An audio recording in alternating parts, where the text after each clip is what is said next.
Hello friends, welcome to খেল দুনিয়া। আগামী মরশুমের জন্য এখন থেকেই দল গোছাতে শুরু করেছে মোহনবাগান। তো মোহনবাগানের সাথে কিন্তু বেশ কিছু প্লেয়ারের কথাবার্তা চলছে বা মোহনবাগান কোনো কোনো প্লেয়ারের দিকে নজর দিচ্ছে, সেরকমটাই কিন্তু তথ্য উঠে আসছে।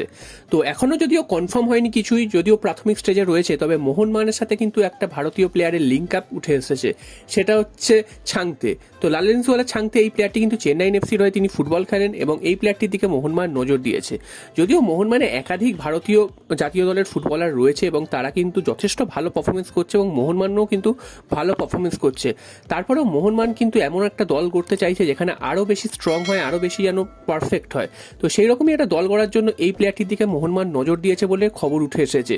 যদিও আরও একবার বলে দিচ্ছি, এটা কিন্তু একেবারেই প্রাথমিক স্টেজে, এমন নয় যে এখনই চুক্তিবদ্ধ হয়ে গেছে বা তাকে সই করিয়ে নিয়েছে, এরকম কিন্তু কোনো ব্যাপার নয়। তো এই প্লেয়ারটির দিকে মোহনবাগান নজর দিয়েছে, তো এই নিউজটা উঠে এসেছে এবং এই প্লেয়ারটিও কিন্তু যথেষ্ট ভালো ফুটবল খেলে, চেন্নাইন এফসির হয়ে তিনি কিন্তু যথেষ্ট নাম করেছেন এবং তিনি কিন্তু এর আগেও একাধিক ক্লাবে খেলেছেন। তো এই প্লেয়ারটিকে যদি মোহনবাগান নিতে পারে, মোহনবাগানে তো অবশ্যই লাভ হবে। তবে প্রশ্ন আসছে মোহনবাগান এই প্লেয়ারটিকে কার জায়গায় নেবে, কারণ একাধিক প্লেয়ার রয়েছে মোহনবাগানে, ভালো ভালো প্লেয়ার, এছাড়াও বিদেশিরাও রয়েছে। তো মোহনবাগান যদি এরম প্লেয়ারদের নেয় এবং তাদের যদি বেঞ্চে বসিয়ে রাখে, সেক্ষেত্রে কিন্তু মোহনবাগান কিন্তু এই প্লেয়ারদের প্রতি সুবিচার করবে না, কারণ তাদেরও প্লেয়িং টাইম দরকার, খেলার সময় দরকার, তা না হলে কিন্তু তারাও কিন্তু খেলা থেকে সরে যাবে।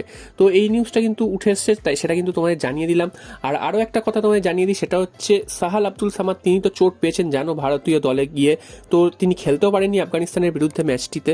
তো এই চোট পাওয়ার ফলে কিন্তু হাবাস একেবারেই চিন্তিত নয়। তো হাবাসকে এই নিয়ে প্রশ্ন করা হয়েছিল, তিনি কিন্তু বলেছেন তিনি একেবারেই চিন্তিত নয়, কারণ মোহনবাগানের প্রচুর প্লেয়ার রয়েছে, তারা কিন্তু তার পরিপূরক হিসাবে তারা খেলতে পারবেন এবং তারা কিন্তু সেই জায়গাটা কিন্তু পূরণ করতে পারবে। তো খেলাধুলায় চোটাঘাত হবে, তো সেটা নিয়ে ভেবে থাকলে হবে না এবং মোহনবাগানকে লাস্ট ল্যাপের ম্যাচগুলোকে খেলতে হবে, চ্যাম্পিয়নশিপের ম্যাচ রয়েছে।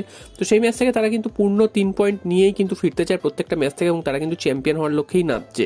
তো সাহালের চোট নিয়ে অতটা চিন্তিত নয়, যদিও তিনি মুখে যতই বলুন চিন্তিত নয়, তবে খেলায় কিন্তু একটা তো এফেক্ট পড়বে, কারণ সাহাল আব্দুল সামাদ অন্যতম গুরুত্বপূর্ণ প্লেয়ার মোহনবাগানের মাঝমাঠে। তো সেই প্লেয়ারটি যদি এখন অফ হয়ে যায়, তাহলে কিন্তু মোহনবাগানের একটা সমস্যা হবেই। যদিও সাহালের চোট যা শোনা যাচ্ছে সেটা কিন্তু খুব যে বাড়াবাড়ি সেটা কিন্তু নয়, হয়তো একটা ম্যাচ তিনি হয়তো খেলতে পারবেন না, অর্থাৎ চেন্নাইন ম্যাচটা, তারপরে হয়তো তিনি মাঠে ফিরবেন।